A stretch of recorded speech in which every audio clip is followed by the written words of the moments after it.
All right, shalom to the 12 tribes. All praise to the Most High Yahweh Ba'ashem, Mashiach Yahweh Shai, which is the name of the Father and the Son in the Paleo Hebrew tongue. Peace, blessings, grace, love, light, mercy to all the brothers and sisters out there trying to live out this truth in sincerity and in humility.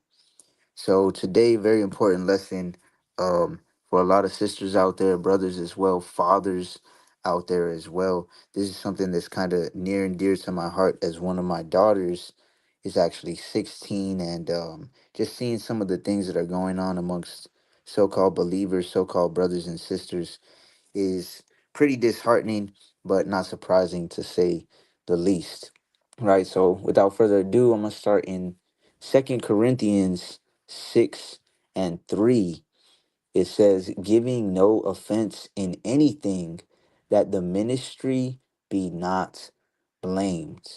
Okay, so I'm gonna start off by saying we are us so-called men of the Most High, right? And I say so-called because a lot of people that claim to be men of the Lord, men of Yahweh, men of the Most High, are not who they claim to be, and this is according to their fruits, their works, right? When you look at Matthew, the 7th chapter, our Messiah says that we are supposed to judge or know people by their works, right? So a lot of so-called men of the Lord out here, men of the Most High, men of Yahweh, whatever they call themselves, there are many of them who are using the word of the Most High to trick women into sleeping with them. Okay, I'm gonna say that again. There are many men, I've heard of multiple men that are using the word of the Most High to trick women, to deceive women, to seduce women into sleeping with them, right? Malak 144, Yahweh Bashem, Hamashiach Yahweh Shai Barakatam. So, again, like I said earlier, I feel for a lot of sisters because I know that the majority of these sisters did not have a father or father figure in the faith to warn them about this or to warn you about this, right? You didn't have a Proverbs 22:6 father to train you up in the way you should go. You didn't have an Ephesians 6:4 father to nurture and admonish you in the ways of the Most High. You didn't have a Deuteronomy chapter 6 father who teaches his household diligently the commandments and the ways of the Bible.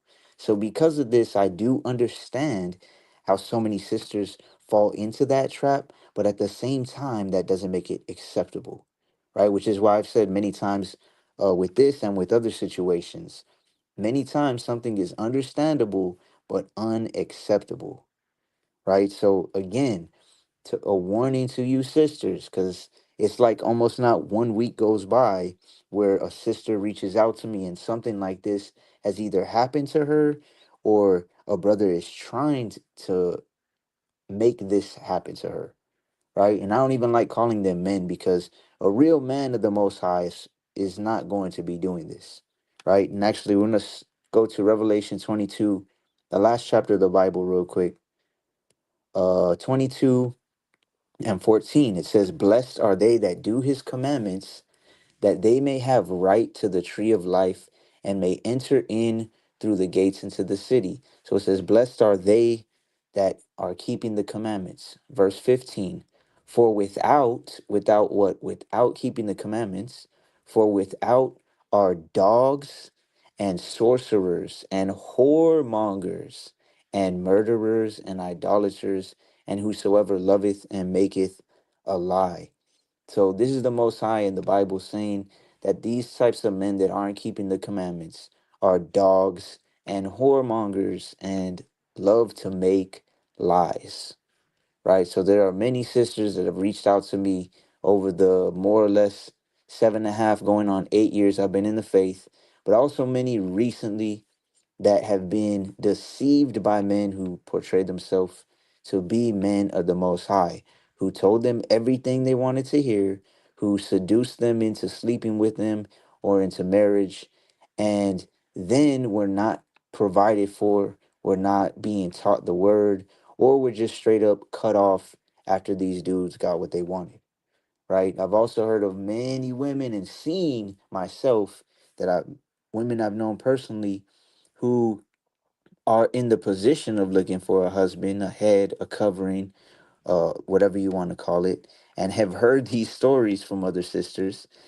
and are already kind of blanketing that and generalizing it towards the majority or all men that are of the faith, right? Which is why I brought out Second Corinthians 6:3. I'm gonna read it one more time. It says, giving no offense in anything, that the ministry be not blamed.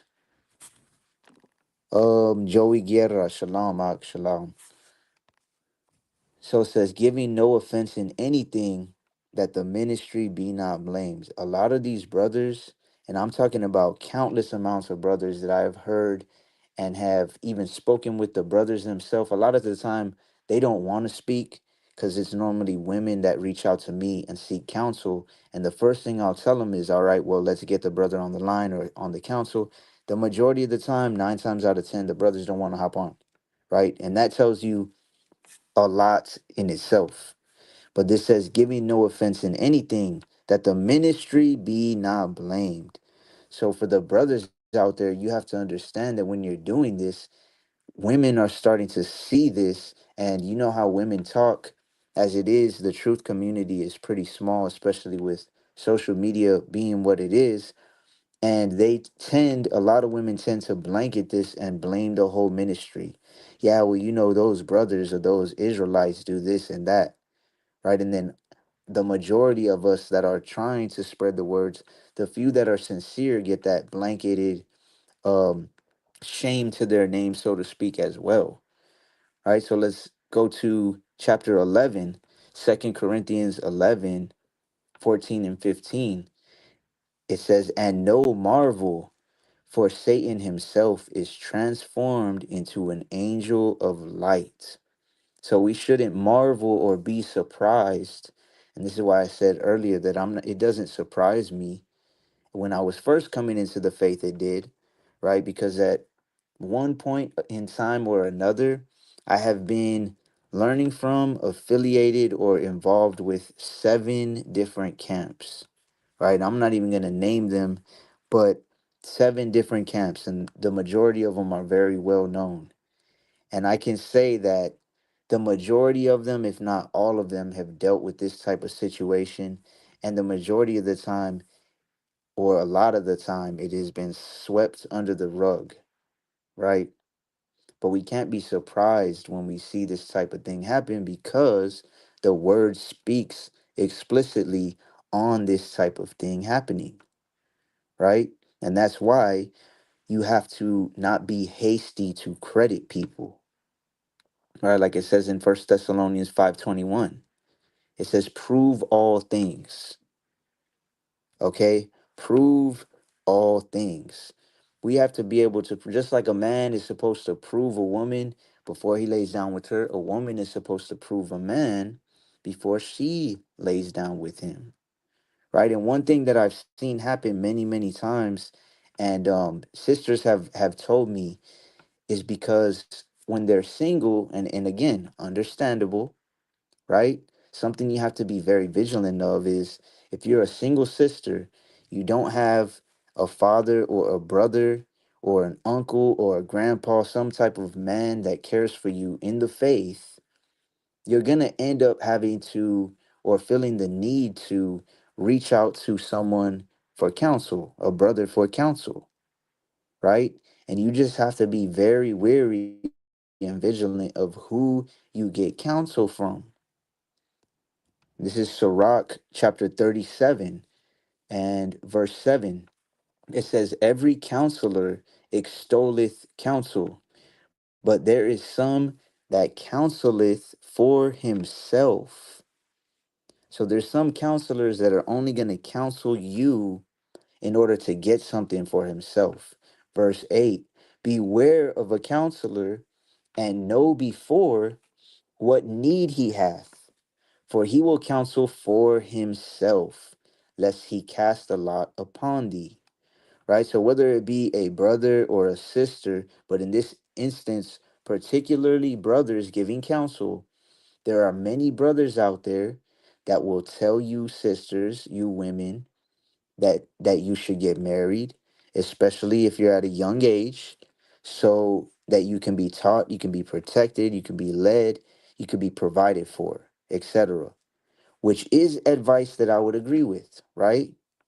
But you have to understand that many of these so-called brothers or elders or priests or deacons or whatever title they give themselves, they're only telling you this because they want you, right? And I don't mean they want to protect and lead and provide for you, right? There's many deceivers and they only want to lay with you, to devalue you, to defile you, and sleep with you physically, right? So this is why you have to prove all things again, like it says in First Thessalonians 5 and 21. You have to be able to prove that a man can provide for you in all the ways that he is supposed to provide for you biblically before you lay down with him or marry him or open your legs to him, or in reality before you even start to take him seriously and let him court you, right? So look at it this way, right? This is something that I've told my daughter, because my daughter just graduated, my oldest daughter, and she graduated 2 years early, 2 years before she was supposed to. But still, she's getting to that age, where she, of course, eventually she wants to be married and covered, etc. Right? Look at it like this: what is more important, choosing as a woman? What's more important, choosing a husband or choosing, say, a doctor? Right? I think most would agree that choosing a husband is more important because, according to the Most High, marriage is supposed to be a lifelong covenant and commitment, right? So when someone chooses a doctor, whether you're choosing like a doctor to go to, or even if a doctor is getting hired, right? People are always going to look at what? At their qualifications and at their skill set and at their track record, right? Where many sisters are going wrong is that they don't care enough, or they're not vigilant enough to look at the brother's qualifications and track record, right? Does, in other words, is he, if he's supposed to provide for you and protect you, right? What is his track record of providing for himself? Has he been able, and does he have a track record of providing for himself, right? Can he even protect himself? These are some very simple and overlooked questions the majority of the time, right? Because what I've seen many times, is that a man will speak or say things that sound good. They'll speak smooth words to a woman that is trying to follow. He says he's trying to follow the Most High because she's trying to follow the Most High, right? She's looking for a provider, so he says, I want to provide for you, right? She wants a family, so he says, I want to have a family with you that follows the Bible. And the sisters haven't heard that before, or maybe they just, they got that puppy love, like they call it, and they'll just believe it and take it at face value, even though the man has no track record of providing for even himself, right? And then what happens? They end up getting emotionally attached to the dude, and then they end up laying down with him, marrying him, etc. And then they get mad when he doesn't or can't provide, right? And I've seen this dozens and dozens of times myself, right? So this is why the Most High tells us to prove people first. This is Sirach chapter 6 and verse 7. It says, if thou wouldest get a friend, prove him first, and be not hasty to credit him. Verse 8, for some man is a friend for his own occasion, and will not abide in the day of thy trouble. So this is why the Most High tells us to prove people first, right? He says, don't be hasty to credit a friend. Imagine a husband or a wife. You got to be even less hasty in that instance, right? Because that's even more important. We have to prove people first and not be hasty or fast to credit them, because they're only a friend, or how they call it in the world, a friend with benefits, right? For their own occasion. And that's the occasion that a lot of these so-called brothers want to be your friend for. It's getting inside your pants, getting inside your skirt or dress, right? And many women being too quick to believe them when they speak these smooth words or fair words. You're only setting yourself up to be devalued, used, and let down, right? There's Proverbs 26 and 25.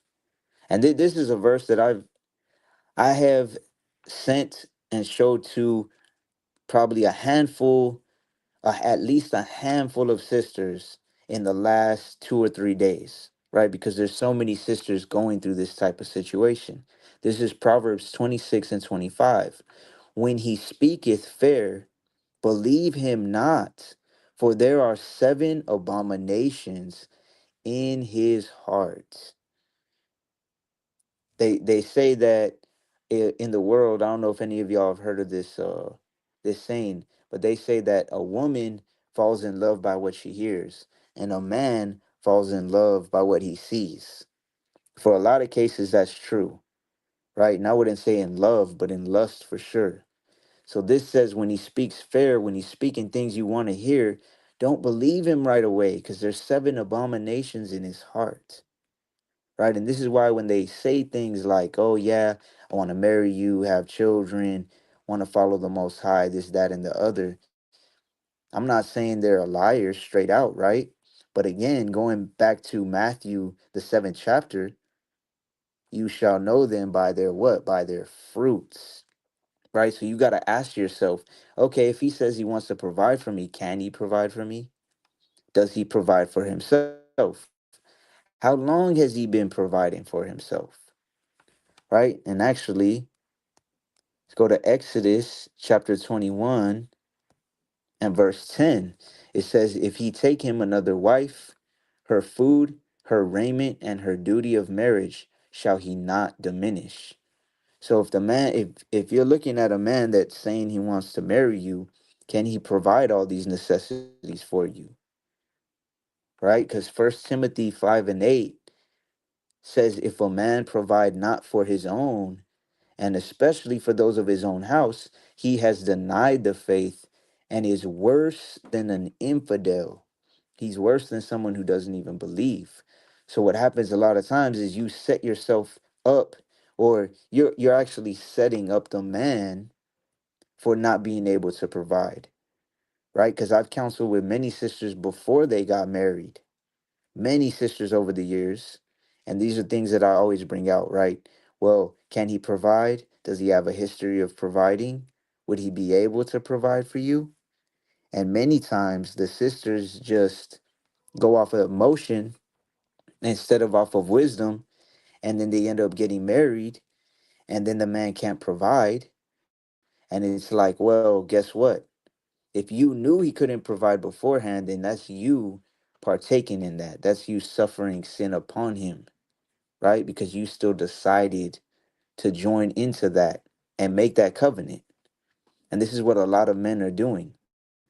They claim the Most High and all these things, these spiritual things, but they don't realize that there's spiritual and physical to be provided in marriage, right?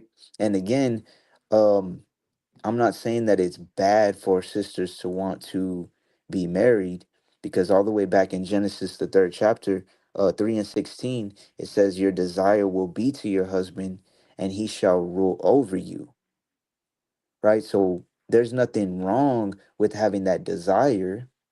But at the same time, when you're looking for a husband, a head of covering, you have to make sure that he is able to do the things he's supposed to do as a husband, right? And not just a worldly husband, as a husband of the Most High.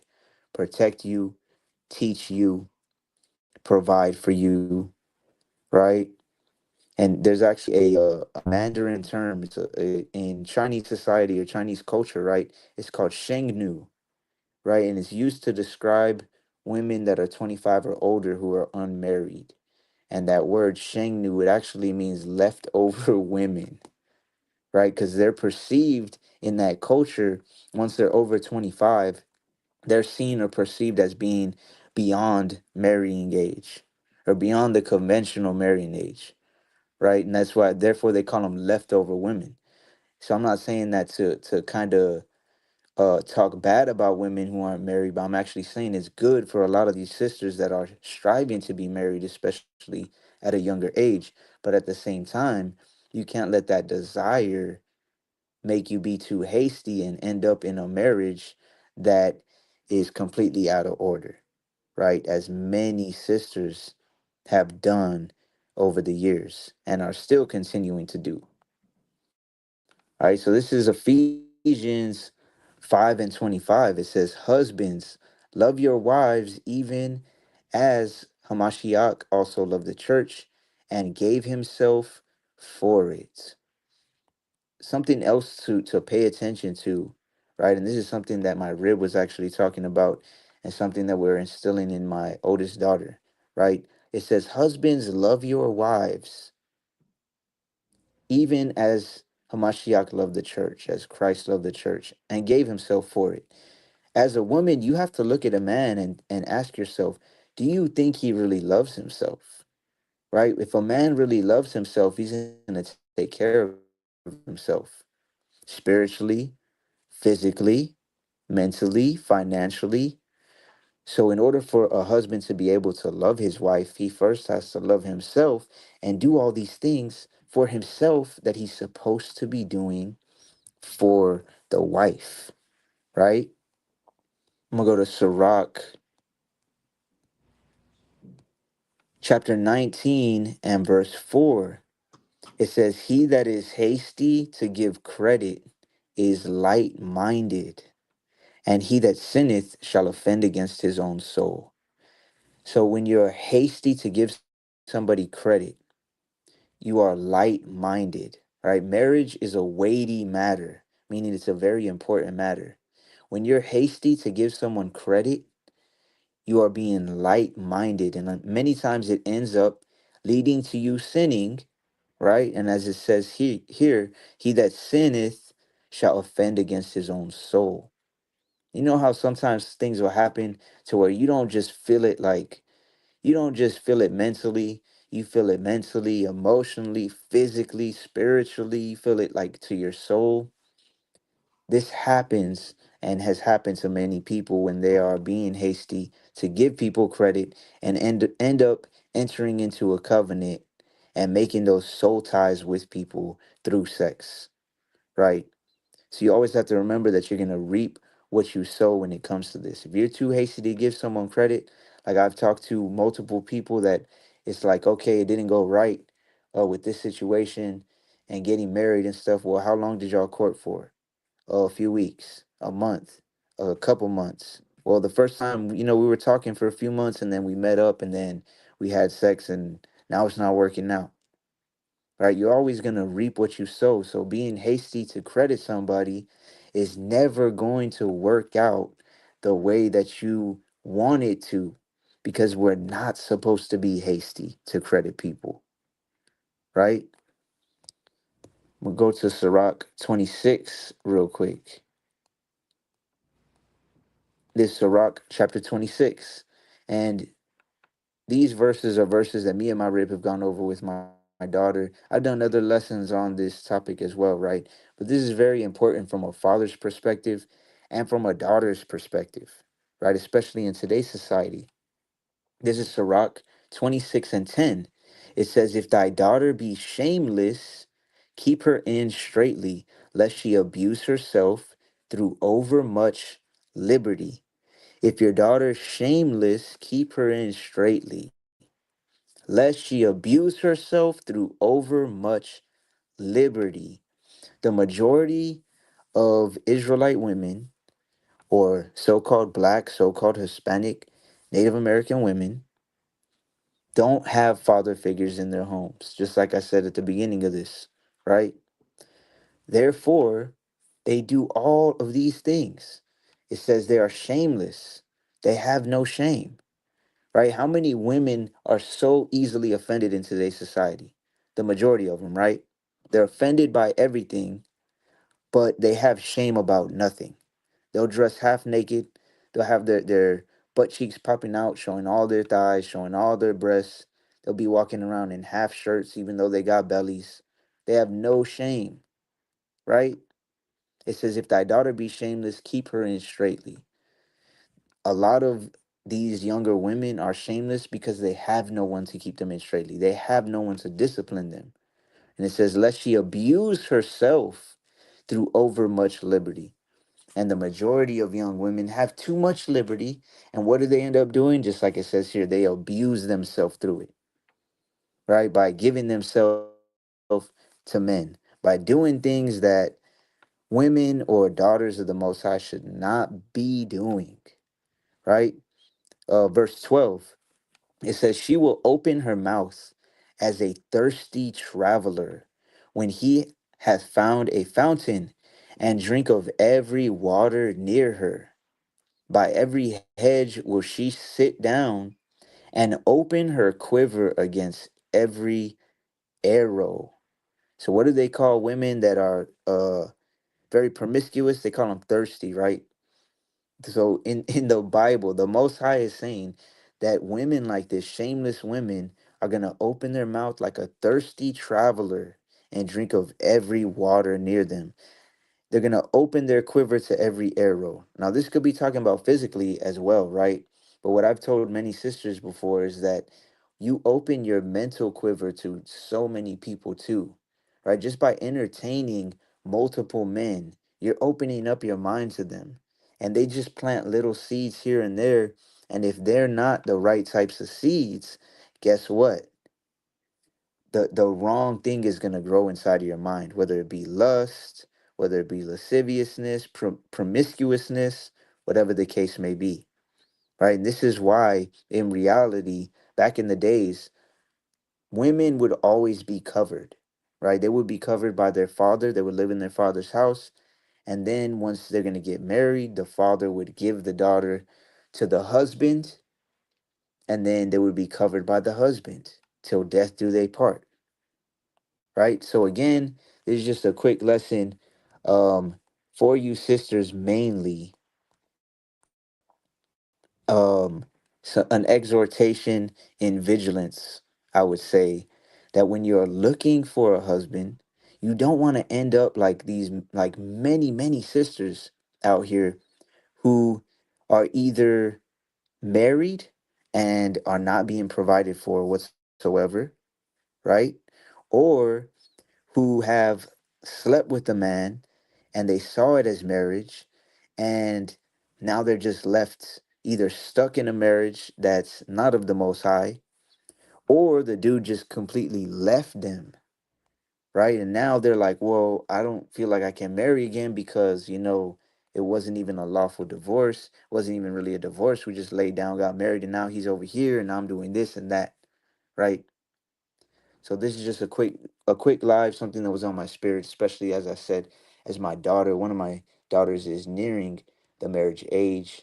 Most High willing, this reaches at least one of you sisters out there, or brothers, fathers, right? We have to protect our daughters to the best of our ability. Remember 2 Corinthians 11:14. Satan himself is transformed into an angel of light. So be very vigilant, especially in these last days. Don't believe people. Don't take their words at face value. Look at their fruits. That's how you're going to know a tree. And with that, I'll give all praise, honor, and glory to the Most High God, whose name is Yahweh Bashem, Yahweh Shai, name of the Father and the Son, the Paleo Hebrew tongue. Peace, blessings, love, and light. I hope that all of you brothers and sisters have a very productive week, whether or not y'all observe Sabbath today, tomorrow, first day of the week. Peace, blessings, love, light. Shalom.